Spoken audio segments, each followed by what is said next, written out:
Hello, everybody. This is Rich Lieberman. In my earlier broadcast on Wednesday, I highlighted the LA radio, particularly news operation KNX. I said they had reporters that are still good at what they do. In fact, some cases, really, really good at what they do. And you get information and all the while entertainment in a weird way. My point is they know what they're talking about. That means a lot to me. I would think it means the same with you. I also wanted to point out in another broadcast now the absolute superiorness of LA TV news operations, specifically and with lots of bravado, KTLA and KCAL. These are two old school LA TV news operations. It's not, by the way, to put down or denigrate the other stations in LA. They're fine too, but KCAL and most especially KTLA. Now, how do you get to them? You can go on YouTube and point and type in their stations, and you can get a live feed of the TV news. Much like all the TV news outlets have a streaming connection on their website. To get to the heart of the story, KTLA is an old school LA news operation. And for some reason, I don't know, they're able to retain good people in spite of the times in which we live, in spite of the fact that, yes, everything has changed. The internet has changed things. The economic situation has changed things. Yet they still have very capable people. KCAL, same thing. And you combine that with the fact that their reporters are so apt. They know the geography. I comment about Pete Demetrio, his contacts, the radio guy, veteran, all of his contacts within the LA political landscape, the cops, the firefighters, the various people. You have that kind of edge. You get knowledge of what is going on that helps you navigate the mire, the inevitable verbal electronic bureaucracy that you have to endure, but you still get the message out. Most importantly, you get the story. And these TV news operations like KTLA, the old LA only station that covers news, has savvy reporters, has anchor people that have been around the block, that know the geography, they know the situation. That helps. And when you have a very compelling story like what is happening, albeit not tranquil, very unserene, these riots, these protests that have taken place for the last several days, yes, it sure is really, really cool and wonderful and downright sometimes exhilarating to watch these guys cover the story. Same thing with KCAL.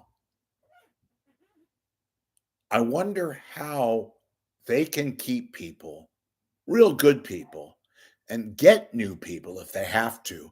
Yet up here, we're stuck with lobbing big, beautiful compliments to Mike Meeback, of all people, because he knows how to read the teleprompter. And yes, I've gotten your feedback. Many of you have complimented Mike Meeback. I saw Mike Meeback. I've not watched much of the local coverage here because they don't know how to cover stories like this. I've watched enough to see what they're doing, and they're relying mostly on their stations down in Los Angeles, or they're taking network feeds. I'll give Channel 5 credit, KPIX, aka CBS News Bay Area. They've tried, and they have run some good reports. A lot of it with the help, of course, of CBS News Bay Area, their local streaming site that is also part of their national streaming site, the CBS News 24/7. But the superiority of Los Angeles versus here, look at the reporters.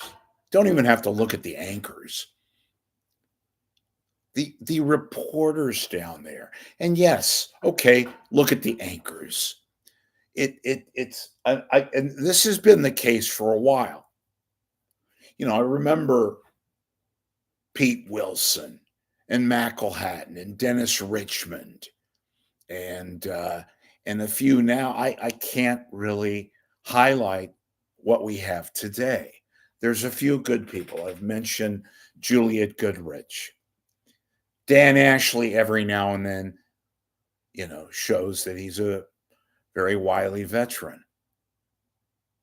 But I don't see anybody else. And this has little to do with the fact that, look, if you really want to get the heads up on what's happening down in Southern California, I don't know why you'd be watching Bay Area news. And yes, we've had protests up here in San Francisco that the other night went off and were very violent and all that. Believe me, the reporters that are working here today, oh my God, it's just not my cup of tea. So I've been concentrating on LA media. Before you get all huffy puffed, oh, why are you, being so kind to LA? Because I don't have this typical BS San Francisco is gold and LA sucks. The LA sucks. The truth of the matter is, folks, San Francisco has its merits. It's a beautiful city, but they don't have down in LA this kind of absolute rife with angst and exhaustion of who's better. San Francisco wants to have this kind of LA beat LA. It's like the baseball team. LA doesn't care. It is what it is. It's got freeways, yes, but they've got buildings, they've got culture. And while they don't have San Francisco, the largesse of LA, their old-fashioned media will beat, even on an average day, San Francisco at its finest.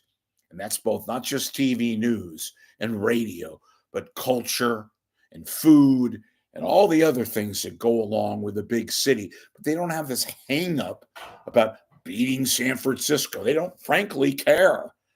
They are who they are. They kind of willingly admit it. And believe me, while we have this stuck up thing about LA sucks, they don't give a damn. They just are who they are. They don't go around saying SF sucks. Okay, I went off on a side tangent. It's me. I will be back later with an announcement or two, and I hope you're having a great Wednesday. Please subscribe to my YouTube. Please, if you can, contribute to my 415 media here so that I can continue to do this. We'll be having an announcement about that in the coming hours. Talk to you soon.